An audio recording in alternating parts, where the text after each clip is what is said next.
Del Nero, that's a great story you just told. An anonymous call, a mysterious assailant, and a dead body. Sounds like the plot of one of those crime novels so popular these days. I bet it's those kinds of books that made you the lieutenant you are today. Hey, I wouldn't joke if I were you. You're not in a position to be joking. Let's summarize your version of the facts. Around 20 past midnight, you got a call from a man. He said he had information for you and asked you to go to the Melville port. You agreed to meet him. When you got to the port, no one was there. You decided to walk to the piers, and there you discovered the body of Sean McLean, a former police officer who had been your partner in this department years back until the Valenti case when you both got kicked out of the force. And to conclude, you claim that you were assaulted by some mystery guy who was chasing you when you got arrested by Officers Harris and McGee. Now, is this all correct? It's the third time that I've told you the facts of the matter. I can repeat it as often as you like so that you can see whether I trip up, but that technique isn't going to work. You are accused of homicide, Del Nero, and I suggest you cooperate with us if you don't want to end up in a cell. There are some unclear points that I'd like to shed some light on if you don't mind. Sure, I don't have any other appointments. My knitting class has already ended. Del Nero, joke around if you think this behavior will help you. At 20 past midnight, you got a telephone call from a man that asked you to go to the old Melville port. You agreed without thinking twice. Let's talk about the telephone call you received.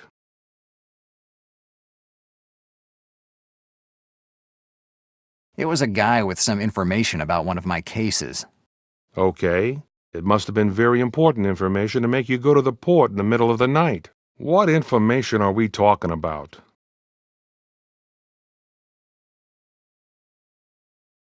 Information on a person I'm looking for. Interesting. Based on your story, when you got the call, you went right to the Melville port. How did you get to the port?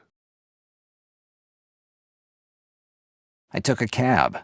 Interesting. From the telephone records, we know you called a cab company at 12:27, but we don't have any proof that you really did take a cab. How do you explain the fact that no driver reports having you in their cab?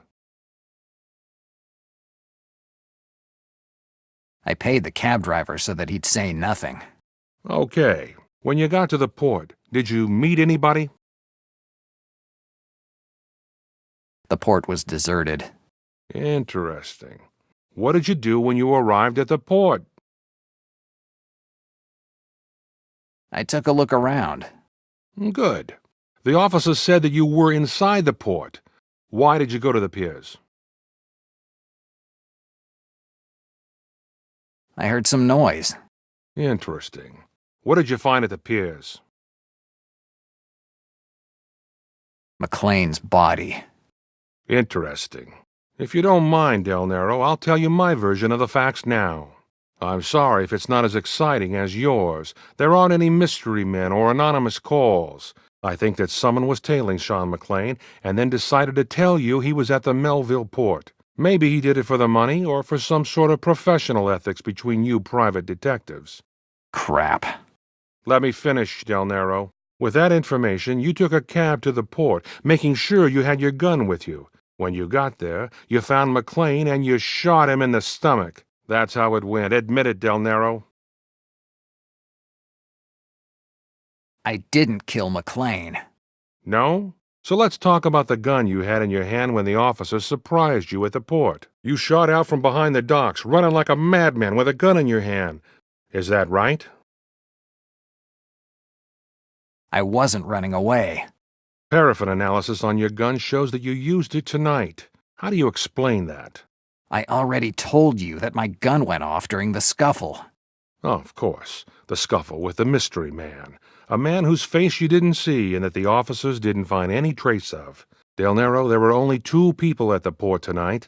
You and McLean. You were the one who killed McLean! Why would I have killed him? Revenge, Del Nero. Nothing but revenge. McLean confessed to your involvement with the Valenti family, and that cost him his job on the force and got you a year in the state prison. Well, that seems like a plausible reason to kill someone. These are just theories, Malone. These are the facts, Del Nero. Confess. It was you who killed Sean McLean. I didn't kill McLean. Say you're guilty, Del Nero. You don't have any proof.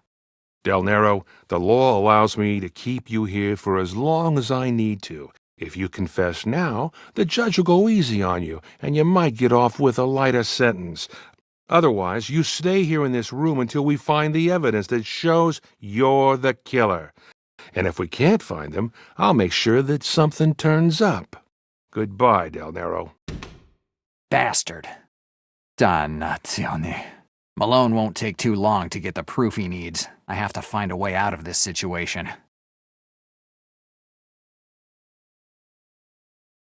An interrogation table. I'd like to say that it's the first time I've seen one. It's the counter where you return personal effects.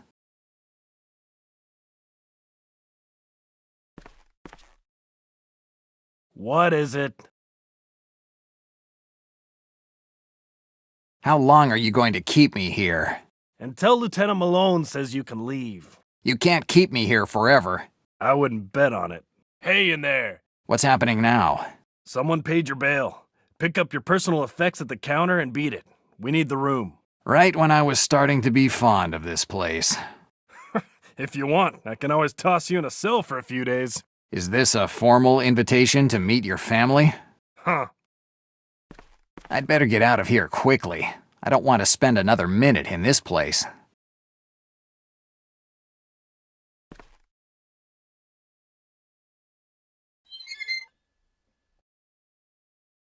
I hope nothing's missing.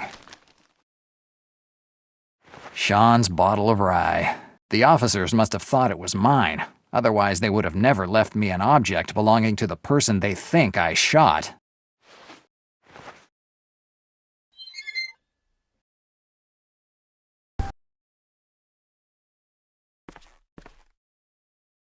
Hey, let me out of here.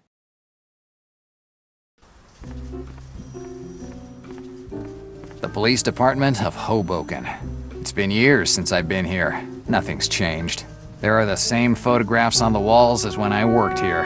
Officers with their chests puffed out and mayors shaking hands. I really didn't miss this place. Anyway, it's time to figure out who's the good Samaritan that decided to pay my bail.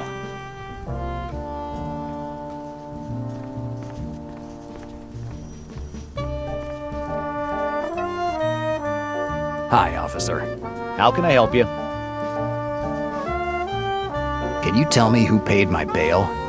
Tell me your name. Jack Del Nero. Jack De Niro? Del Nero, not De Niro.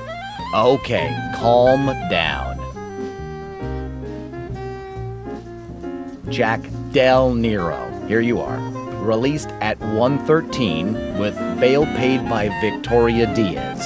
Yes, it was Sergeant Diaz who paid your bail. Well, you have powerful friends. It looks like it. Where can I find Sergeant Diaz? Top floor. Stairs are in the back on the right. Thanks. Goodbye, officer. Goodbye.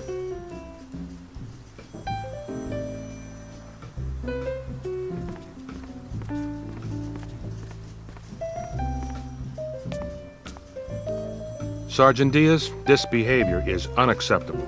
I'm not going to let you hamper my investigation. It takes a lot of guts to call it an investigation.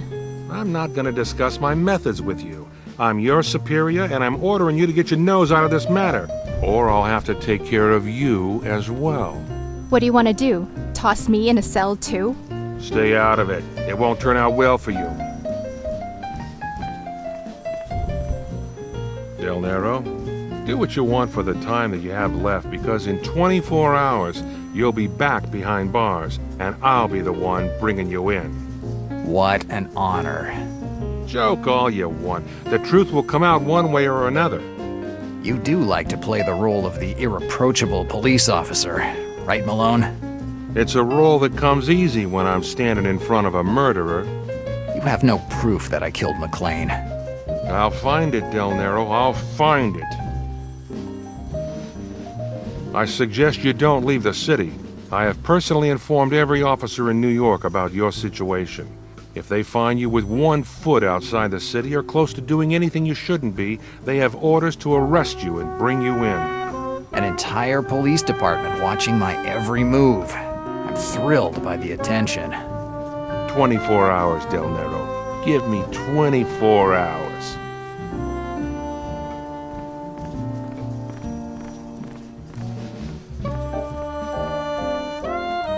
Sergeant Diaz. Knock it off, Jack. Call me Victoria. You've had quite a career over the years. When I knew you, you were just a rookie. A lot of time has gone by, Jack. Anyone would have done it. I don't think so. If I were still on the force, I'd still be patrolling Central Station. You could have become a lieutenant without any problems if you just had some common sense. I have a pretty rocky relationship with common sense. Which isn't very good for an officer. But that aside, we have to talk. Is there a quiet place? My office should be quiet enough. I had been in the force for a couple years already when Victoria came to the department. She was one of the rookies, fresh from the academy, certain that she could make this city a better place. She quickly realized that wasn't the case, and that, for her, things wouldn't be so easy. Before then, no one had ever heard of a policewoman, and no one wanted her in their way. A Mexican girl who would have started crying at the first gunshot? Not exactly the ideal partner. So Captain Mayers decided to pair her with someone who wouldn't make any trouble. Sean and I were perfect. We had so many demerits for bad conduct that we weren't in any position to object to any of his decisions. So we started to babysit the girl. We taught her everything we knew, how to follow a lead, how to pump someone for information, and how to go home without a bullet in you. Victoria was a quick learner. Yeah, she was shy, but she had intuition. Sean and I liked her right off the bat.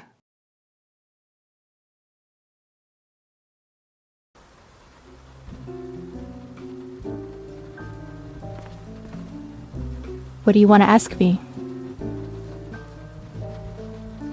Why did you pay my bail? Shouldn't I have done it? Would you have rather stayed in the interrogation room? So you believe I'm innocent? I didn't say that. But I doubt that you were the one who killed Sean. You don't think I could kill a man? Yeah, you could. But that's not the point. You have a lot of defects, Jack. But you're not a killer. And what really doesn't stand up is the motive. Revenge. You pay someone to find Sean and kill him. That doesn't fit with someone who is as unresponsive as you are. Unresponsive. I'll take that as a compliment. Tell me about Malone. What do you want to know? What do you know about him? Well, as much as I hate to admit it, he's a great police lieutenant. Over the years, he has managed to dismantle more criminal activities than even the feds. He even received an award from the mayor, in person. Not for his manners, that's for sure. His methods during investigations are well known. But everyone turns a blind eye when they see the results. Superiors, feds, Republicans, or the Democrats. So, he has the support of the white collars? Right. You have to be very careful with him. Tease him enough, and you'll end up in jail, guilty or innocent. I think I've already teased him enough. I have no doubts about it. When did he get here? It's been 3 years since he was transferred here. No one knows much about his past. He's not the kind of guy with whom you can chat over a beer. The only thing I know is that he was with the feds. But no one knows why he left, and especially why they transferred him to New York. Do you know anything else? What do you want me to say? That he's allergic to lemons, so you can poison him with a slice in his coffee? Jack, no one knows much about him. He talked to you more during the interrogation than to me in 3 years of working together. What were you talking about when I got here? It seems like he didn't appreciate that I paid your bail. You aren't on good terms?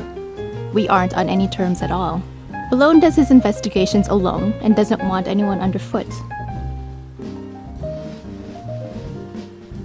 Let's change the subject. Tell me about Sean. I'm not working on the case, but ask away. What was he doing in New York? I don't know. Since you two both got kicked out of the police force, I haven't ever seen him again. I just knew that he had moved to Los Angeles. Los Angeles. While I was locked up in a 10 by 10 foot cell, he was living it up in the City of Angels. I don't think he was exactly living it up, Jack. What do you mean? I got a case a while ago. A guy, a certain Patrick Olson, blew up a cafe near Central Park. During the investigation, Sean's name came out of nowhere. We never had any real need to contact him or question him or even suspect him, but that fact that his name came up surprised me. It seems like he was mixed up in some dirty business out in Los Angeles. I don't know what exactly, but he wasn't living it up. Why did he have falsified documents with him? I'm telling you, I'm not on the case, so I don't know all the details. But I think it's strange that Sean was in New York with fake documents, considering that a lot of people know him here. The fakes certainly wouldn't have helped him pass unnoticed. I don't have any other questions for now. I better go now. If you need me, I'll be in my office.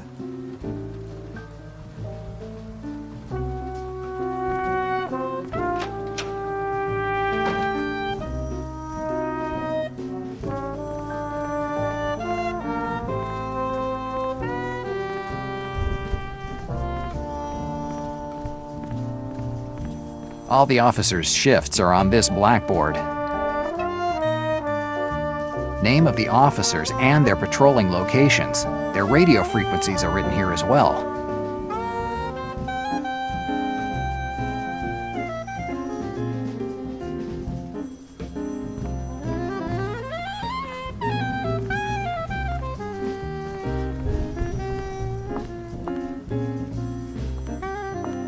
That's the crazy Chinese cab driver who left me at the port. What the hell is he doing here?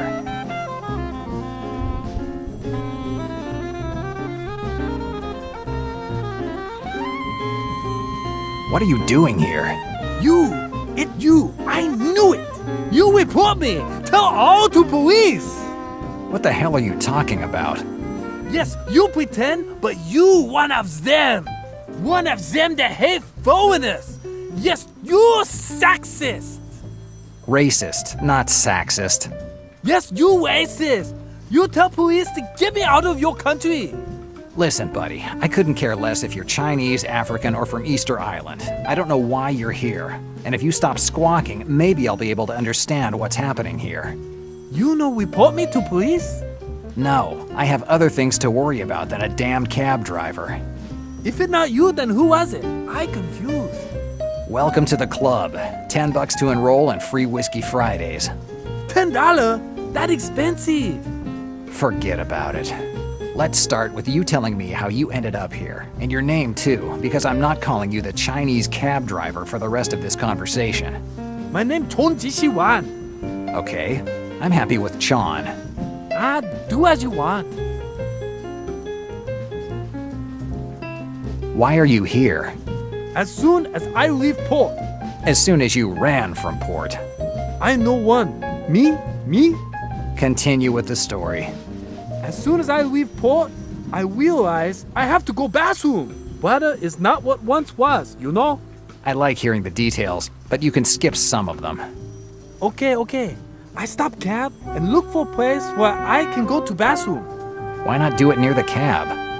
I timid person, and this not your business. Anyway, when I get back, I see a man near cab.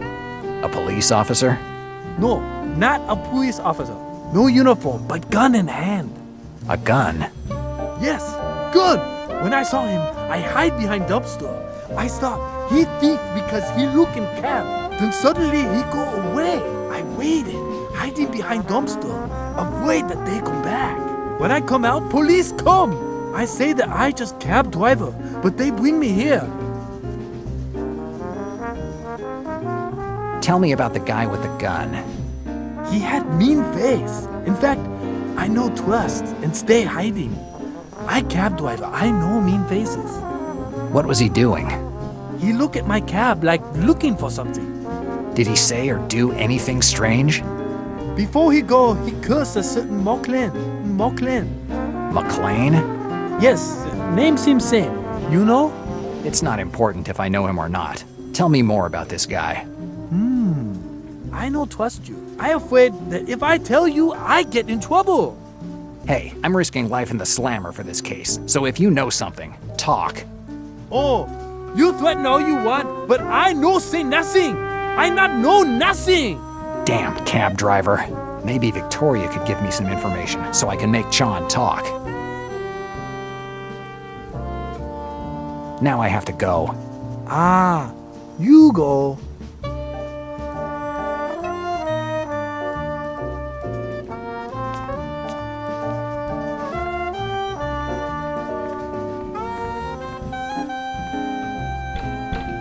Come in.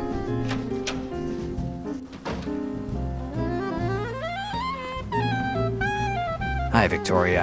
I have a few things I want to ask you. What is it, Jack? About the Chinese cab driver. What do you want to know? Why is he here? His cab was half a mile from the crime scene. They found it parked near the port. The officers saw him, and when they found out he had taken you to the port, they brought him here. Since he got here, he hasn't done anything but whine and cry to get his cab back. Where's his cab now?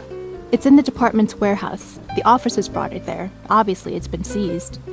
Interesting. Maybe now I have something to use to make Chan talk. I don't have anything else to ask you. Whatever you want. I better go now. If you need me, I'll be in my office.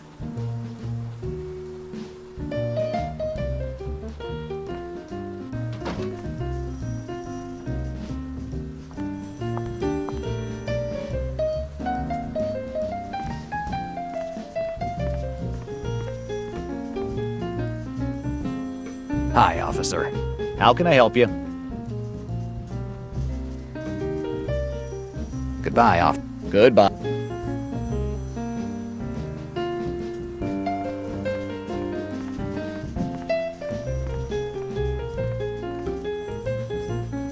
You again? I have an offer for you.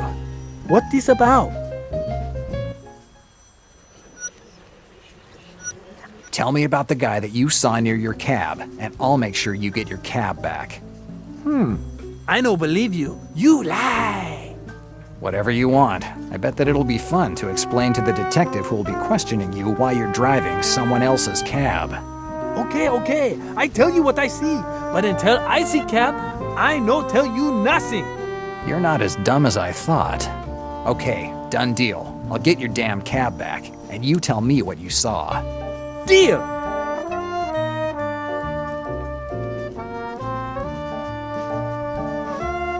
About your cab, I need your license plate. License plate? You mean numbers on car? Yes, that. I not know number. How the hell am I supposed to get your cab back if you don't even remember the license plate number? I remember only last two letters, C and I, like China, my country. I no remember other. If there are 7 numbers, that means I need 7 numbers. What do you think I can do with just 2 numbers? Now I have to...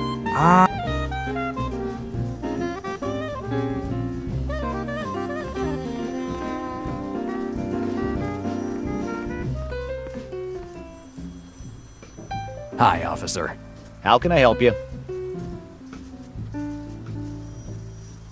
About a seized cab. Ah, yes. The one belonging to that whining Chinese guy. How can I get a seized car released? Do you believe in miracles? What do you mean? Release of a vehicle, Procedure 75. To release a vehicle, you need the form on its seizure. If the vehicle was seized because it was abandoned, you need Form B43. If the vehicle was seized following a police investigation, you need Form B26. If the vehicle was seized due to an unpaid fine, you need Form F12. Once the form with the vehicle's general information is filled in, it must be signed by the head detective of the department that seized the vehicle, and then delivered to the administrative officer, which, luckily, is me. Isn't there a faster way of getting the damn cab back? Yes, buying another one. I don't know the license plate number. Your problem. Don't you have any way of figuring out what the cab's license plate number is? Yeah, it's listed on the seized vehicle registry that I have right here. And I obviously can't take a look at that list. Nope, this information is confidential and they call it that because it's up to the police to decide who sees it. And you aren't one of those who can. It's just a license plate number. What could I do with it? I don't know, and I don't care. I have other things to worry about. So if you don't have any other questions, I'll get back to work. I don't have anything else to ask you. Great news. I'd like to talk to Malone. Sorry, the lieutenant is working a case. I have to speak with him. It's urgent. Sorry, but even if I wanted... I'm the key suspect in the case the lieutenant is working on. I don't think that Lieutenant Malone would be happy if he finds out you sent me away. Okay, wait here. I'll go call him.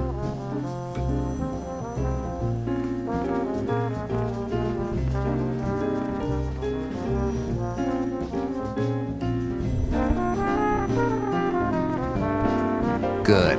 Now that the officer isn't there, let's try to figure out the cab's license plate number. Here's the list of seized cars. There are more than a dozen license plate numbers. I have to figure out which one belongs to Chon. Chon said that his license plate ended with C and I. This is the only one on the list that matches. This has to be Chon's cab. RP834CI. I should remember it. The officer is coming back.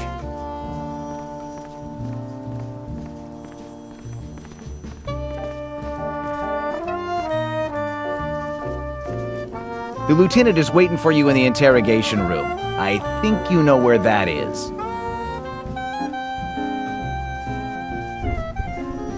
I've changed my mind. I've got nothing to tell him.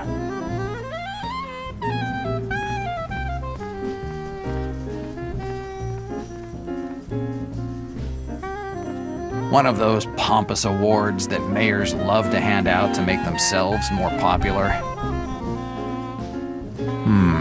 Jokes aside, this plaque is an award to Malone for his work combating crime here in New York. The plaque says, "For his continued quest for the truth." It's like assigning a Nobel Peace Prize to Al Capone. Paul Sanders, head detective.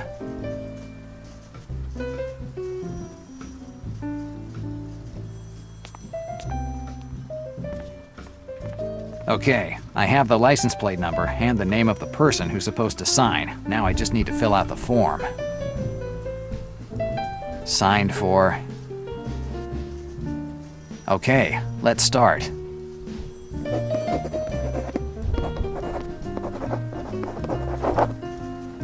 I should have filled it all out correctly. Now I just have to give it to the officer on duty.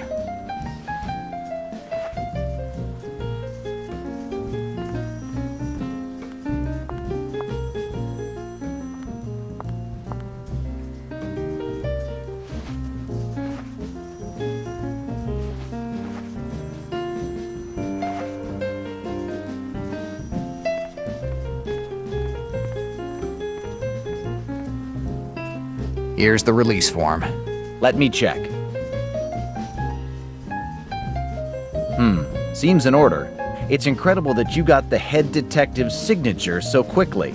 I'm a lucky guy. More than lucky. Head Detective Sanders died of a heart attack last month. Funny how he can still sign releases. Okay, let's knock it off with this show. If you haven't arrested me yet, it's clear that you want something for the release of the cab. What is it? Well, you know how things are nowadays. We have an economic crisis, there's rent to pay, diapers for the kids. I could close an eye if you help me.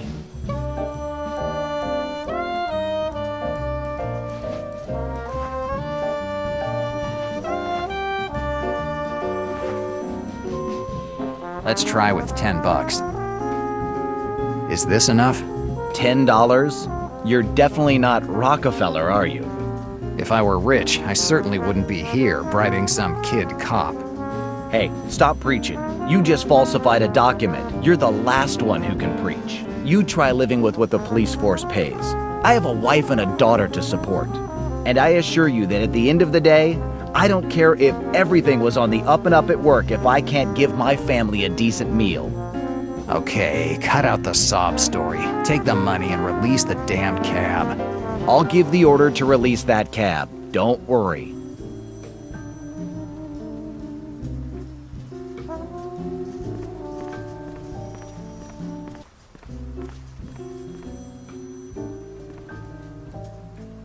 Your cab was released.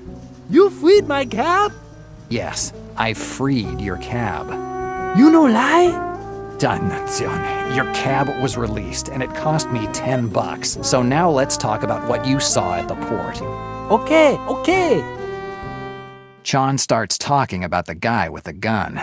I find out that hiding behind the trash cans, he didn't see much of the face that, a second before, he had described as not very desirable. The guy wasn't doing anything strange. He was glancing at the cab in between a curse against Sean and a puff on his cigarette. A very strong-smelling cigarette, according to Chon. An armed hitman with a taste for good tobacco. This is everything that I can find out about the guy who probably killed Sean. Certainly not enough to find out something about his identity. Interesting. Now I tell you everything. I go away? No, we have to go somewhere first. We have to. Why I come with you? Because I need your cab. I no intention being your cab driver. In that case, I could tell the police officers a story about a Chinese guy driving some Mexican guy's cab. Damn it, this is unfair. Welcome to New York.